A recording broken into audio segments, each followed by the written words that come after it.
Hello everyone. आज topic है solution unit से सॉल्युबिलिटी। सॉल्युबिलिटी किसी पर्टिकुलर सॉल्यूट की किसी गिवन सॉल्वेंट में एक फिक्स्ड टेम्परेचर पर सॉल्युबिलिटी एक्सप्लेन करने के लिए हमें देखना होता है कि किसी सॉल्यूशन में सॉल्यूट का कितना अमाउंट प्रेजेंट है और सॉल्वेंट का कितना अमाउंट प्रेजेंट है, और जब वो सॉल्यूट घोला गया उस समय स्पेसिफिक टेम्परेचर क्या था, मतलब at constant temperature.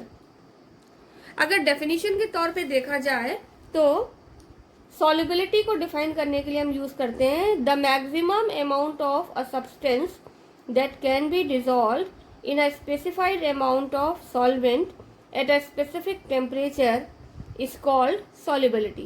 It is the maximum amount of a substance. Substance क्या है? Solute that can be dissolved in a specified amount of solvent, जो कि solvent के specified amount में घोला जा सकता है।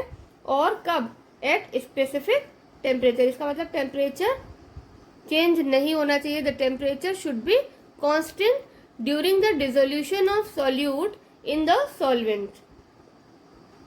अब इसको समझने के लिए आप ऐसे समझ सकते हैं कि किसी कंटेनर में या किसी बीकर में अगर हम वाटर लेते हैं, ठीक है, इसमें वाटर लिया और इसमें कुछ अमाउंट सॉल्यूट या सॉल्ट का डिसॉल्व किया। यहां पर हम ले रहे हैं सॉल्ट इन वाटर। ये हमारा एग्जाम्पल है, सॉल्ट इन वाटर। इसमें हमने लिया वाटर 100 ml और इसके अंदर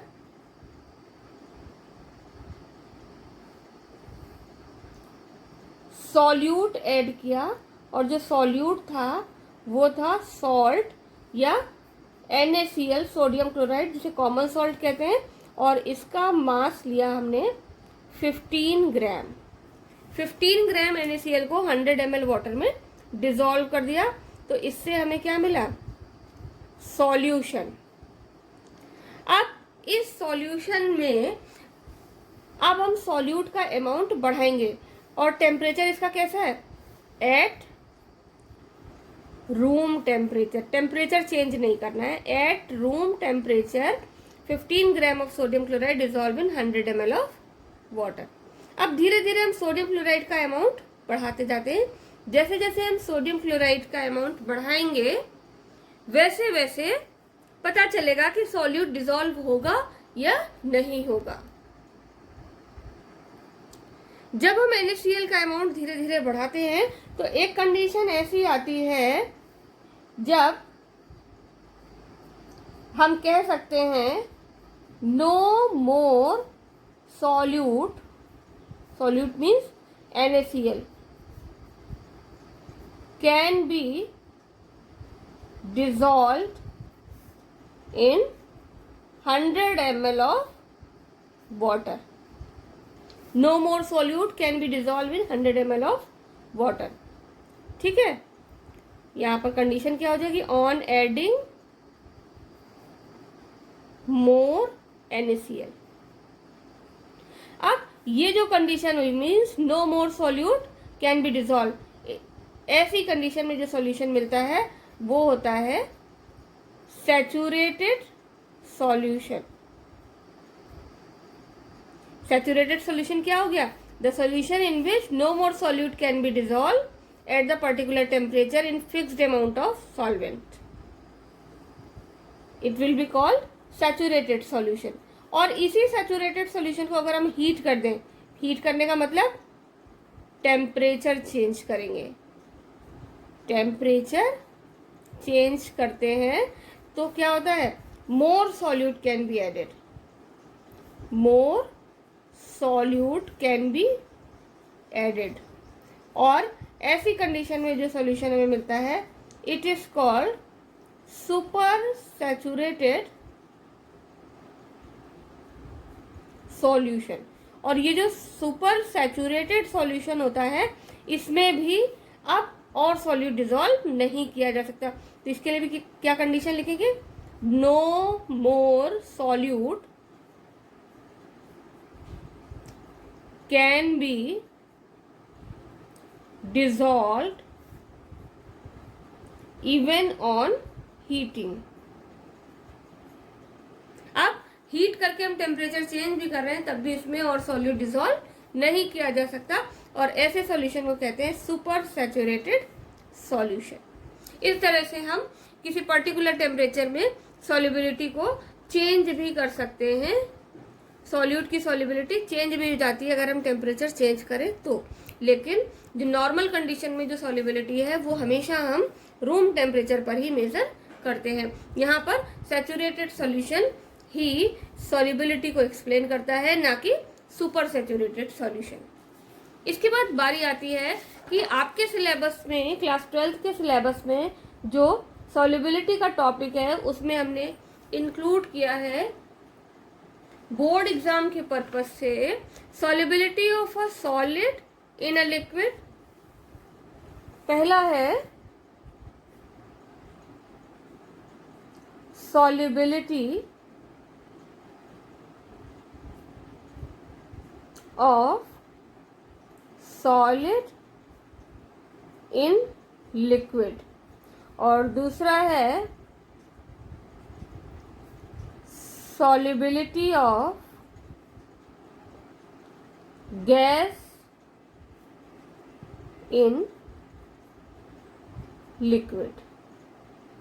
ये दो टॉपिक हैं, solubility of solid in liquid और दूसरा है solubility of gas in liquid। तो solubility of solid in liquid अभी मैंने एक्सप्लेन किया है इस टॉपिक को।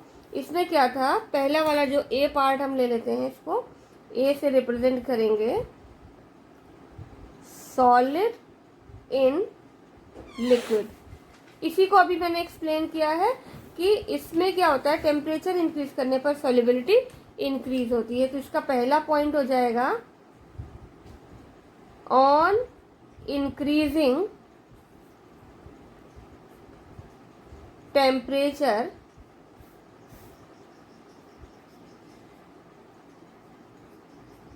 solubility of solid increases in liquid।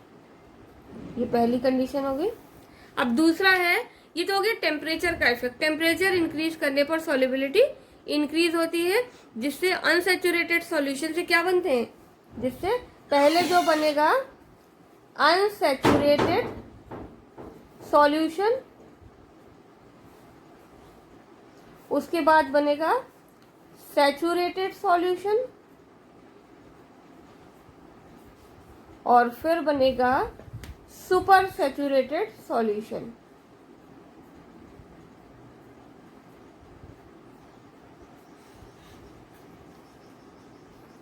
Unsaturated, saturated and super saturated solution का फॉर्मेशन होता है। अब टेम्परेचर और के साथ साथ प्रेशर भी इफेक्ट करता है। प्रेशर का बहुत ज़्यादा इफेक्ट नहीं पड़ता है, लेकिन जो टेम्परेचर का इफेक्ट है उसको एक्सप्लेन करने के लिए आपकी टेक्स्ट बुक में एक पैराग्राफ दिया हुआ है, उसके अकॉर्डिंग ली चैटेलियर्स प्रिंसिपल फॉलो किया जाता है, और ये प्रिंसिपल अप्लाई करते हैं नियरली सैचुरेटेड सॉल्यूशन के लिए। इट मीन्स जब हमने सॉल्यूट को सॉल्वेंट में डिसॉल्व किया तो इसमें हमें मिला अनसैचुरेटेड सॉल्यूशन, और फिर जब इसमें मोर अमाउंट सॉल्यूट का ऐड किया इसमें तो हमें मिलेगा सैचुरेटेड सॉल्यूशन, और जब हम इसको मोर अमाउंट सॉल्यूट के साथ साथ हीट किया तब हमें मिला सुपर सैचुरेटेड सॉल्यूशन। तो यहाँ पर क्या है, जो डिसोल्यूशन का प्रोसेस है वो एंडोथर्मिक है। नियरली सैचुरेटेड सॉल्यूशन के लिए for nearly saturated solution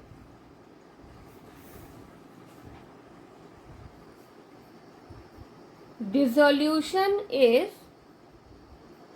endothermic. Endothermic का मतलब क्या, डेल्टा एच की वैल्यू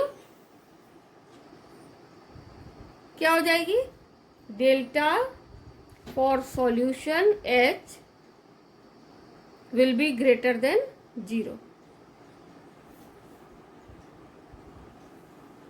ये एंडोथर्मिक प्रोसेस के लिए होगा। अब एंडोथर्मिक प्रोसेस के लिए डेल्टा एच की वैल्यू ज़्यादा है, तो बहुत से बच्चों के दिमाग में ये भी आता है कि ये एंडोथर्मिक प्रोसेस क्यों है। एंडोथर्मिक का मतलब क्या हुआ कि ये हीट एनर्जी एब्जॉर्ब कर रहे हैं। इसका मतलब सैचुरेटेड सॉल्यूशन बनाने के दौरान हमें हीट एनर्जी सप्लाई करनी पड़ रही है। अब यहाँ पर ये पॉइंट तो क्लियर है कि नियरली सैचुरेटेड सॉल्यूशन के लिए डिसोल्यूशन एंडोथर्मिक है, और एंडोथर्मिक अगर है डिसोल्यूशन प्रोसेस तो इसका मतलब है it means solubility will be directly proportional to the temperature।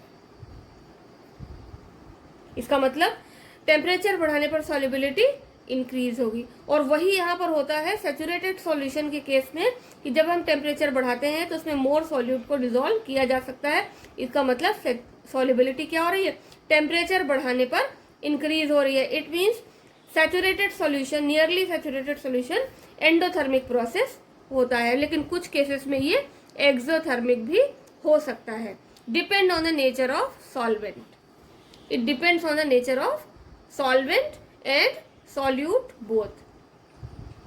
For example, एक एग्जाम्पल और लेते हैं। उस एग्जाम्पल में क्या है कि यहाँ पर सॉलिड नहीं है, यहाँ पर हम ले रहे हैं liquid plus liquid. Liquid plus liquid solution जब हम लेंगे तो इसका एक एग्जाम्पल है, वो है पहला लिक्विड H2SO4 सल्फ्यूरिक एसिड, और दूसरा liquid water. Sulphuric acid, concentrated sulphuric acid को जब हम वाटर में मिक्स करते हैं तो ये प्रोसेस होता है एक्सोथर्मिक। और इस एक्सोथर्मिक प्रोसेस के लिए जो मिक्सिंग ऑफ डेल्टा एच है, delta H for mixing it will be less than 0, क्योंकि ये एक्सोथर्मिक प्रोसेस होगा। लेकिन सॉलिड के केस में नियरली सैचुरेटेड सॉल्यूशन कैसे होंगे, ये एंडोथर्मिक होंगे, जिनके लिए डेल्टा एच की वैल्यू 0 से ज़्यादा होगी। तो ये आपको क्लियर करना है और याद भी रखना है एक एक एग्जाम्पल के फॉर्म में भी। अगर हम यहाँ पर लेंगे सॉलिड इन लिक्विड में हम ले सकते हैं शुगर प्लस वाटर और NaCl प्लस वाटर। इसके अलावा अगर आपकी कोई क्वेरी है इस टॉपिक में, टॉपिक नंबर 2.3.1 आपकी टेक्स्ट बुक के अकॉर्डिंग, तो आप मैसेज करेंगे।